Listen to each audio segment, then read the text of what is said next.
berhala kita sekarang, berhala kita bukan Latta, Manat, Uzza dan Hubal. Berhala kita sekarang bukan patung, tapi apa berhala kita sekarang di media sosial? Konten. Ada orang berani mempermalukan dirinya, tidak malu lagi, yang penting viral. Itu berhala. Berhala abad modern. Ada orang bahkan tidak takut menginjak-injak Quran, yang penting viral. Potong-potong ayat, menghina ayat, yang penting viral. Itu adalah berhala model baru. Nah, ada beberapa poin yang ingin saya sampaikan. Pertama, saya merasa surprise sebab saya kira itu Ustadz Ikhwan tidak kunut. Ternyata kunut. Masya Allah. Sementara ada jamaahku di kampung, sebelum dia pergi umroh, dia kunut. Pulang umroh, tidak kunut. Saya bilang, kenapa kau tidak kunut? Dia bilang, tidak kunut, saya lihat itu Abdurrahman As-Sudais. Sudah itu dia tidak sikir juga selesai sholat berjamaah. Saya bilang, kenapa kau tidak bersikir lagi setelah sholat jamaah? Belum kau pergi umroh, kau sikir-sikir sama-sama. Nah bilang, Abdurrahman As-Sudais juga tidak sikir selesai sholat. Saya bilang, karena kalau dia sikir ditabrak orang tawaf. Maka dia selesai sholat, dia sikir, cuma pindah tempat. Ini namanya cukauluh. Baru satu kali pi umroh, narubah masabnya hanya karena menganalisis dengan sendirinya tanpa mengkaji. Alhamdulillah hari ini ternyata Ustadz Ikhwan juga kunut. Yang kedua yang perlu juga diluruskan. Ya, kenapa saya ceramah di sini? Nah, ini markasnya guru. Bukan karena saya lebih pintar, tapi karena saya lebih banyak followerku. Itu saja. Bapak Ibu saudara-saudara sekalian, yang ketiga yang ingin saya sampaikan. Suatu kali Abu Hurairah buru-buru mau dia menyampaikan sesuatu di masjid. Dalam keadaan lari-lari. Bayangkan bagaimana itu modelnya lari-lari toh. Ditahan sama Umar bin Khattab. Abu Hurairah, laki komai. Mau pergi mana buru-buru? Tentu tidak ada dalam hadis ini bilang laki komai. Tidak ada dalam kitab ini ya. Tidak ada, ini supaya nak ton didengar toh. Mau pergi mana buru-buru? Dia bilang, ada ini berita penting. Apa sih dia? Dia bilang, penting sekali. Apa? Barusan saya dengar Nabi bersabda, siapa yang syahadat, yakin sampai mati, pasti masuk surga. Nah bilang Umar, tunggu dulu. Tentu bukan Umar nanak napa Ustaz Ikhwan yang tadi kah. Herantongan lihat, kenapa tambah besar dari saya. Tentu bukan Umar ini yang dimasuk. Umar bin Khattab. Dia bilang, tunggu dulu deh. Betulkah Nabi bilang begitu? Dia bilang, betul, baru saya dengar. Tunggu dulu. Kita sama-sama pergi ke Nabi. Nah kemarin saya mengajar mata kuliah filsafat dan etika komunikasi. Lalu Umar tarik tangannya Abu Hurairah. Nabi bilang, kita pergi dulu sama Nabi. Ini dalam teori jurnalistik disebut check and recheck. Dalam bahasa Quran, tabayyun. Bahasa Indonesia, klarifikasi. Nah, tunggu dulu, betulkah Nabi bilang begini? Ini yang tidak dimiliki kita sekarang kalau dapat berita. Nabi bilang, tunggu dulu, saya mau tahu apa betul Nabi bilang begini. Lalu Umar bin Khattab bersama Abu Hurairah datang menemui Nabi. Ya Rasulullah, apa Umar? Ini ada yang perlu diluruskan. Saya mau tahu kebenaran. Apa? Katanya beliau Rasulullah bersabda, siapa yang syahadat, yakin sampai mati, pasti masuk surga. Dan beliau barusan aku bilang, apa masalahmu Umar? Nabi bilang, masalah ini Abu Hurairah mau naumumkan di pasar. Terus kenapa? Nabi bilang, perlu dipikir baik-baik. Kenapa? Bahaya ini kalau di pasar. Kenapa? Nanti salah paham orang. Biar syahadat yakin sampai mati, mana pa botoro masuk ke surga. Biar tidak sholat, yang penting syahadat pasti masuk surga. Biar pejudi, pezina, penting syahadat masuk surga. Bahaya ini. Nanti salah persepsi, salah paham ini. Lebih banyak bahayanya kalau di pasar. Lalu Nabi menunjukkan kehebatan dalam menyikapi usul dan saran sahabatnya. Tidak semua orang bisa begini. Mentang-mentang guru, Nabi bilang, apa tong kau tahu kau lu kau. Apa tong kau tahu? Coba kalau Nabi otoriter. Apa kau tahu kau? Saya lebih tahu dari kau Umar. Tapi apa kata Nabi? Tentu bukan berarti Nabi tidak lebih paham dari Umar. Tapi ini menunjukkan kebijaksanaan seorang Rasul. Lalu apa kata Nabi? Ya Abu Hurairah, cocok kita ini. Umar, jangan kau sampaikan ini. Kenapa? Lebih banyak mudaratnya daripada faedahnya. Sehingga saya selalu istilahkan, kadang berita yang benar ditunda penyampaiannya atau bahkan dihilangkan niat menyampaikan. Kenapa? Lebih banyak mudaratnya antara berita dengan kemaslahatan umat. Ini yang kita tidak miliki sekarang. Sehingga saya dapat ilmu dari Ustadz Ikhwan yang mengatakan pepatah Arab. Likulli maqam maqal wa likulli maqal maqam. Artinya itu sesuatu tempat ada bahasa yang cocok untuk tempat itu, dan sesuatu bahasa ada tempat yang cocok untuk bahasa itu. Ini kalau mubalik tidak tahu, pewarta tidak tahu, pemberita wartawan tidak tahu, apa namanya ini? Motto ini, bukan ini hadis. Pepatah Arab tidak menggunakan ini, maka terjadilah seperti yang banyak di medsos dan lagi viral sekarang. Apa itu? Penyalahgunaan pernyataan-pernyataan yang kemudian bisa berujung kepada keributan huru-hara. Tidak ada huru-hara di pasar, tapi huru-haranya di mana? Di media sosial, sehingga menguras energi semua elemen bangsa untuk membahas yang tetek bengek seperti ini. Paham Aki maksudnya toh? Jangan dikonkretkan, karena nanti dibuliki lagi. Nah Bapak Ibu Saudara-saudara sekalian, karenanya seorang muslim yang baik agamanya, dia tidak akan gampang terprovokasi, tidak gampang termakan oleh berita yang mengandung berita hoax. Nah pertanyaannya, masalahnya bagaimana kita mau tahu ini berita hoax atau tidak? Karena ternyata saya saja di grup mubalik yang nyata-nyata mubalik banyak juga menyebarkan berita-berita hoax. Jangankan mubalik yang tidak belajar akademik tentang berita, dalam forum dosen sekalipun yang saya punya, ada juga forum dosen saya, ternyata ada juga yang termakan berita hoax. Kenapa? Tenane sengi ciri-cirina. Dia tidak tahu ciri-cirinya. Maka pada kesempatan ini saya akan sampaikan. Tidak mau bicara yang lain karena lebih hebat Ustadz Fahrul Rozi sama Ustadz Ikhwan. Tapi kalau ini saya tonsen pelajari. Atau itu hebatnya manusia. Tidak boleh merasa lebih hebat dari yang lain. Masing-masing ada jagonya. Saya tidak boleh pandangnya tentukan tambal ban. Kenapa? Karena kalau bocor banku di jalan, angkat tangan anaknya. Itulah sebabnya orang tidak boleh menganggap remeh orang lain. Kenapa? Kamu hebat di bidang yang satu, kau lemah di bidang yang lain. Kenapa? Supaya tidak terjadi seperti itu, supaya Nabila Laguna Merama terjadi roda kehidupan berputar. Karena kalau ada orang jago semua, kalau kaya semua, siapa mau menjual jalan kote? Ya toh? Nah ini nih. Toh? Saya baca tatacanku supaya saya tidak salah karena ada guru di sini.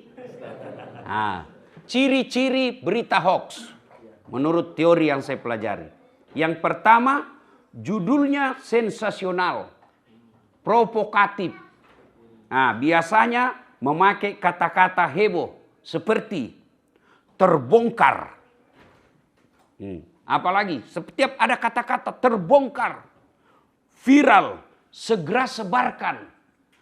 Itu kalau ada kata berita, judul berita yang Bapak Ibu melihat judul beritanya terbongkar, viralkan, segera sebarkan. Itu sudah ciri-ciri berita hoax.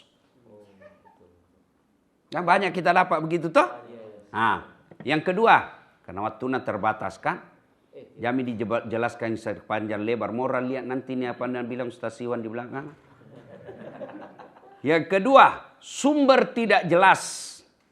Tidak mencantumkan media resmi, penulis, atau berasal dari situs yang tidak terkenal.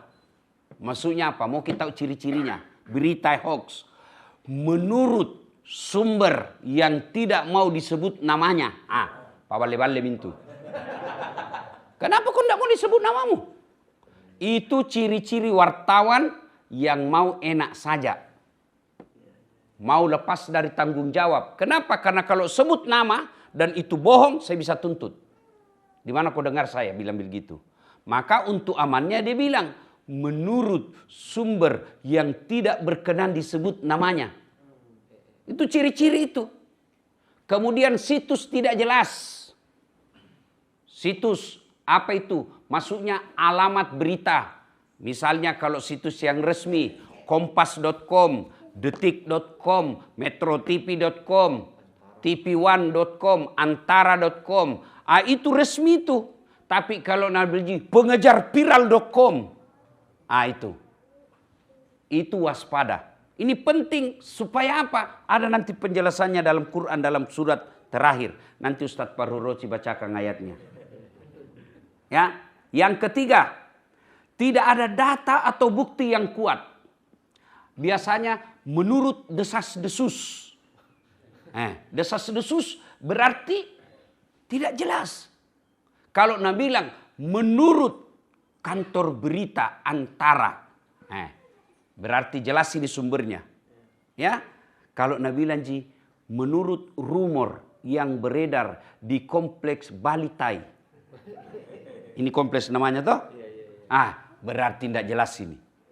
Berita gosip namanya. Ini penting. Kemudian yang berikutnya, isi tidak sesuai dengan judul. Bapak biasa dengar tak? Isi tidak sesuai dengan judul. Judulnya bombastis. Begitu dibaca, tidak ada bahas ini judulnya ini. Kenapa? Clickbait. Supaya dia banyak pengunjungnya ke situ.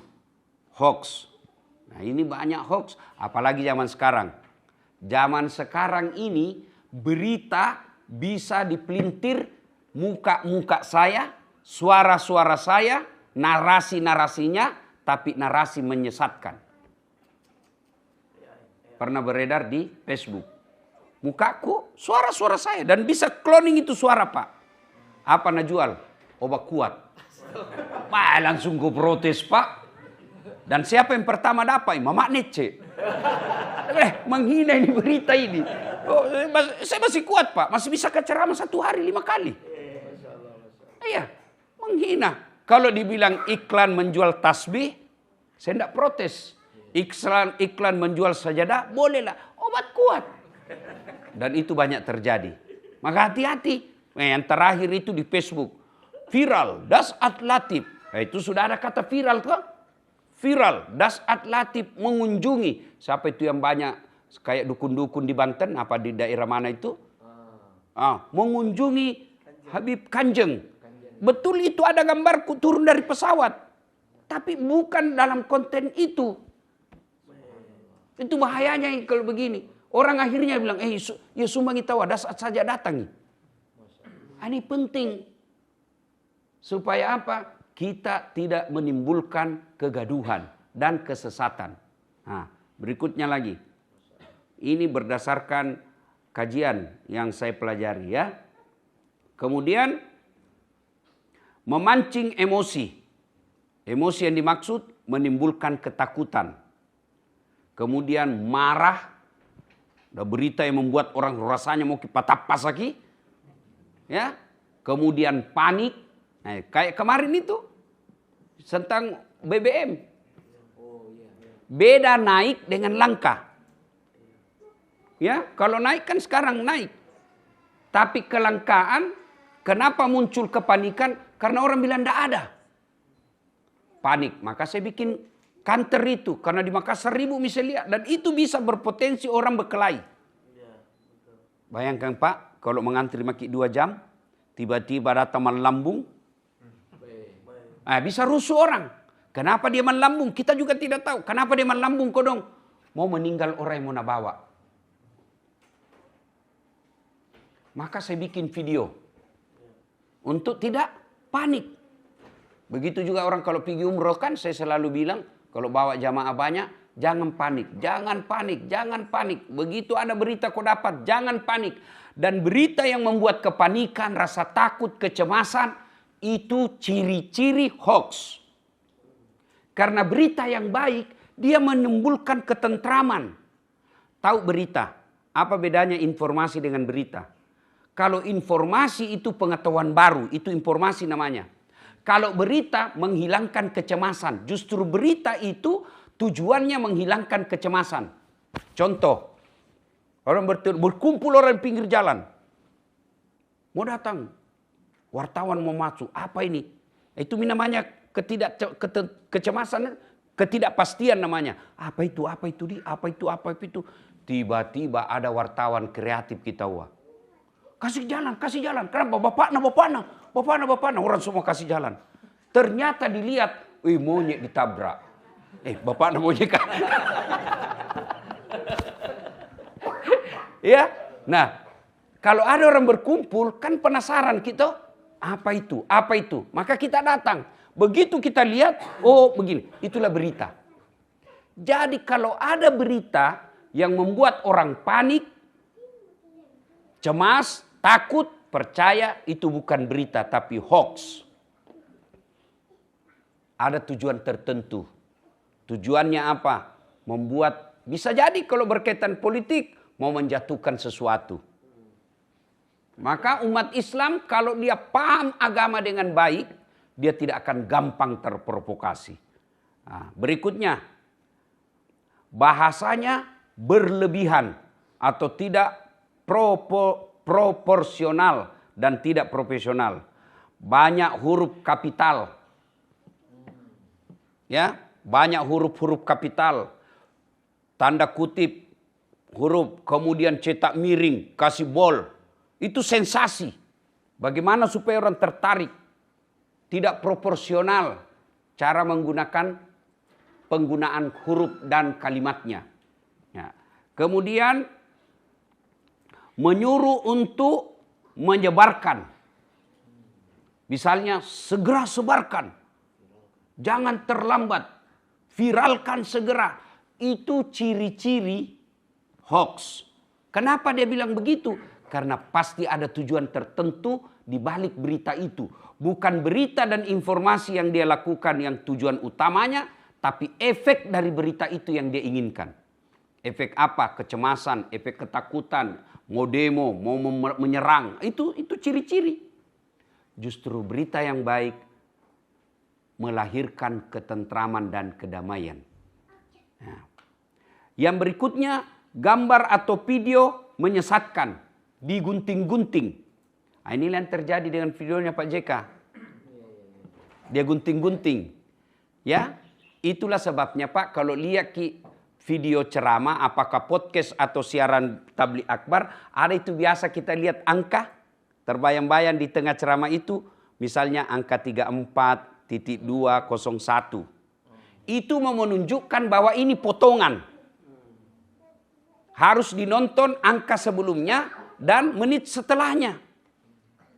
Nah biasanya yang potongan itu, yang ada di angkanya, itu susah ambil orang. Kenapa? Berarti ini ada video sebelumnya. Nah, Pak JK kan ngomong begitu. Dia tidak mengajarkan dogma.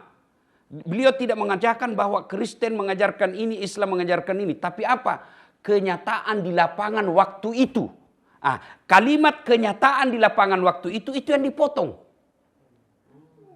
Sehingga menimbulkan persepsi menyesatkan. Ya, sudut pandang. Ibaratnya ada kejadian sebelumnya. Nah potong-potong. Orang itu potong-potong Pak sesuai dengan kepentingan dan kemauannya. Misal perjalanan 1 sampai 10. Angka 2 tidak sesuai maunya. Angka 3 tidak sesuai maunya. Oh angka 4. Oh ada betul itu ada angka 4. Tapi dalam dunia jurnalistik tidak bolehlah hanya lihat 4-nya. Dilihat dulu rudutnya, kenapa bisa jadi ini 4? Pasti ada 1, 2, 3. Kalau kita langsung lihat saja 4, ini yang potensi disalahgunakan. Pasti ada tujuannya. Bisa jadi kalau tujuannya bukan politik, bisa jadi cari apa itu? Udah bilang anak muda kah pansos. Panjat sosial, mau naik akunnya, mau nak kasih naik akunnya. Alhamdulillah saya ingat. Sekarang berhala kita bukan Latta, Manat, Uzza dan Hubal. Berhala kita sekarang bukan patung, tapi apa berhala kita sekarang di media sosial? Konten. Ada orang berani mempermalukan dirinya, tidak malu lagi, yang penting viral. Itu berhala. Berhala abad modern. Ada orang bahkan tidak takut menginjak-injak Quran, yang penting viral. Potong-potong ayat, menghina ayat, yang penting viral. Itu adalah berhala model baru. Nah, ciri berikutnya. Tidak diliput media terpercaya. Nah, jadi caranya begini. Kalau ada berita viral kita dapat, ya, berita yang kita bilang, betulkah ini? Cari dulu di TV nasional. Lihat di TV berita. Misalnya Metro TV, TV One. Karena dia khusus berita. Kompas TV. Lihat, kalau satu hari tidak ada berita, hampir bisa dipastikan ini pasti bohong. Kenapa? Karena kalau benar, tidak mungkin berita besar, kantor berita besar, TV sekelas, media besar tidak meliputnya. Nah, pasti yang meliput ini media abal-abal. Yang punya niat jahat di dalamnya. Nah, berikutnya, ya, yang ke-10. Tanggal atau konteks tidak jelas. Tidak ada jelas tanggalnya, tanggal berapa. Bahkan bisa jadi video lama, nah gunting kembali, nah munculkan. Itu yang disebut jejak digital. Nah, biasa seperti itu. Nah, sekarang itu ciri-ciri yang konkret dan jelas. Nah, apa bahayanya bagi kita orang Islam? Nah, suatu ketika di zaman Khalifah Harun al-Rashid, ada seorang, jago ini kalau ada tahu, adik-adik, yang selalu dipelesetkan namanya, dijadikan cerita-cerita lucu. Abu Nawas. Jadi jangan pikir itu Abu Nawas kisah fiktif, itu ada tokoh orangnya, ada orangnya. Abu Nuwas namanya, cuma sampai ke Indonesia menjadi Abu Nawas. Ya, nah Abu Nuwas ini atau Abu Nawas difitnah. Ada orang yang sentimen sama dia. Difitnah. Apa yang difitnahnya? Abu Nuwas mencuri. Dia berita, sebarkan itu berita. Dia mencuri. Akhirnya kodong Abu Nawas tersudut. Dan dia bikin pengumuman. Itu fitnah. Bohong. Akhirnya digerebek rumahnya. Kira-kira Satpol PP. Gerebek rumahnya. Setelah diperiksa seluruh sudut-sudut dalam rumahnya, tidak ditemukan apa yang dituduhkan curian itu. Akhirnya dia bilang Abu Nawas, kira-kira kalau bahasa kita sekarang, kukan aja apa mi? Sudah manu kasih malu. Akhirnya karena tertekan secara psikis yang memfitnahnya, dia bilang apa? Abu Nawas, maafkan saya kasihan. Dia bilang Abu Nawas, baik, saya maafkan tahu dengan syarat kamu bawa bantal ke tengah lapangan. Kira-kira bawa ke bantal pergi lapangan Karebosi. Tujuannya apa? Nabi bilang itu syaratnya kalau mau kau dimaafkan. Sampai dia bawa itu bantal. Sampai di lapangan Nabi bilang Abu Nawas. Abu Nawas kan cerdik. Bukan licik ya. Beda licik dengan cerdik. Cerdik dia bilang, boleh saya maafkan kau syaratnya. Belah kau itu bantal. Belah itu bantal. Dia belah, tak. Terbang semua isi bantal. Bulu-bulu domba, bulu-bulu angsa. Terbang, tertiup, kanan, kiri, lurus, jatuh hambur. Nah bilang Abu Nawas, syarat terakhir. Kalau kau mau saya maafkan, tangkap semua itu bulu-bulu angsa yang terbang. Nah kejar mi pak. Tangkap, tangkap, tangkap, tangkap. Ternyata tidak semua bisa ditangkap. Pasrahlah dia.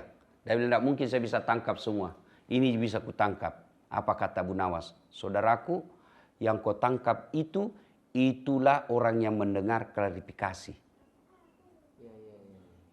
Itulah orang yang berhasil tahu bahwa tidak ada barang yang ada kau sembunyi di rumah.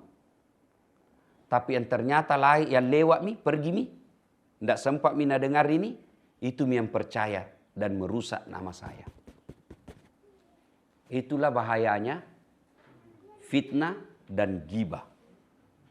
Iya, kalau dalam dunia jurnalistik, kalau saya menyatakan dan itu bohong, maka yang menyebarkan kebohongan itu, dia harus minta maaf, tulis video, saya mengakui kesalahan. Iya yang nonton. Yang nonton. Tapi yang tidak sempat menonton, satu kali jina scroll nalia, sudah itu tidak pernah buka HP, sampai dia mati dia percayalah bahwa dasar tukang bohong. Padahal berita yang dia dengar itu ada klarifikasi berikutnya. Nah, Bapak Ibu Saudara-saudara sekalian, maka Islam sangat perhatian soal hoax dan berita ini. Sehingga ada beberapa ayat surah dalam Al-Quran yang berbicara tentang bahayanya menyebarkan berita bohong. Yang pertama, surah Al-Hujurat ayat 6. Di mana Allah berfirman, "Wahai orang-orang yang beriman, jika datang kepada kalian orang fasik." Adik-adik tahu itu fasik? Fasikun, apa itu? Kalau bahasa sekarang, Islam pencitraan. Itu Islam pencitraan. Kalau mau Ramadan, pakai kisongko, pakai gamis, pakai serban, penampilan kala-kala ustad. Kalau Ramadan, sudah Ramadan kesurupan misalnya. Itu Islam pencitraan, pabale-bale. Fasik namanya itu. Lihat kalau kau tahu itu selalu bicara Islam, selalu bicara agama, tapi akhlaknya tidak baik, itu orang fasik. Apabila datang sekelompok orang fasik membawa suatu berita, maka teliti kebenarannya, bahasa Al-Qur'annya fatabayyanu. Lebih tinggi dari klarifikasi. Klarifikasi itu hanya dicek and recheck, tapi bahasa Quran teliti. Diteliti itu dicermati. Kalau dicermati itu di atasnya lagi klarifikasi. Diteliti siapa ini, apa begini. Itulah subhanallah bahasa Quran. Agar kalian tidak menimpakan suatu musibah kepada suatu kaum tanpa mengetahui keadaannya yang menyebabkan kalian menyesal atas perbuatan itu. Menyesal itu ada dua. Satu, kamu dianggap pembohong, pembawa berita menyesatkan. Yang kedua, bisa kau menyesal karena kena kau pidana. Namanya undang-undang penyebaran kebencian dan berita bohong. Bapak Ibu Saudara-saudara sekalian, inilah tausiah kita pada taklim kita kali ini. Mudah-mudahan informasi 10 tanda berita hoax itu jadikan pegangan agar apa? Berita yang kita terima tidak serta-merta kita sebar. Karena menunda penyebaran berita jauh lebih mulia di sisi Allah. Walaupun berita itu benar, kalau kita nilai kebenaran yang berita membawa kemudaratan. Artinya cocok kita ini berita. Tapi kalau disebarkan, kalau ini disebarkan, ribut antara orang Islam dengan orang Kristen. Ribut orang Bugis dengan orang Jawa. Betul ada beritanya. Kalau disebarkan justru bawa dosa. Tapi kalau kita berhenti di HP kita, itu yang disebut pastabikul khairat. Berlomba-lomba dalam mengambil kebaikan. Kebaikannya di mana? Menunda kerusuhan dan huru-hara. Bapak Ibu Saudara-saudara sekalian, mudah-mudahan apa yang saya sampaikan ini ada manfaat. Baru saya ingat. Sudah dengar ceramah ini, dua itu sikapnya orang yang dengar ini nanti di medsos. Karena ini sedikit di sini, tapi begitu saya disebarkan di YouTube, banyak penontonnya. Dua sikap. Satu, ada sikap yang dia terima. Cocok kita ini. Itulah yang Allah bahasakan dalam Quran. Innamal mu'minuna alladzina iza sukirallah wajilat qulubuhum wa idza tuliyat alaihim ayatuhum sadathum imanan wa ala rabbihim yatawakkalun ila akhir ayat. Orang beriman itu kalau dia sudah dengar ayat Allah, disampaikan ayat Allah seperti ini, maka dia akan bertambah imannya. Ih cocok kita wanjustas ka. Cocok. Nak keto jeng jonakanna. Bersyukur Pak. Berarti masih ada iman di dalam hati kita. Sikap pertama. Sikap kedua, cara deton justas ka. Kamatongia ahlina. Itu jena bisa itu karena banyak followerna. Inilah kena ayat tong ini. Wa thawaun alaihim a anzartahum am lam tunzirhum ayo minum. Kau sampaikan ayat Allah atau tidak, sama saja mereka tidak akan beriman. Bahkan di ayat lain Allah jelaskan mereka lebih hina dari binatang. Allah secara terang benderang mengatakan kalau manusia seperti itu lebih hina dari binatang. Setelah saya baca ayat ini, saya lihat kakakku yang pelihara kambing di kampung. Cocok ini ayat ini. Ini ada contohnya. Kakakku jual beli kambing di kampung. Itu kambingnya Pak, kalau nak suka nak ganggu temannya, nak panggil penjaganya. Balui, tiri pasai balui. Dia tu beli daeng, palisui. Tidak ada orang beli, nakali, bawa di pasar, jual li. Tidak ada beli, kasih pulangi, potongi. Setelah dipotong Pak, dagingnya jadi sate.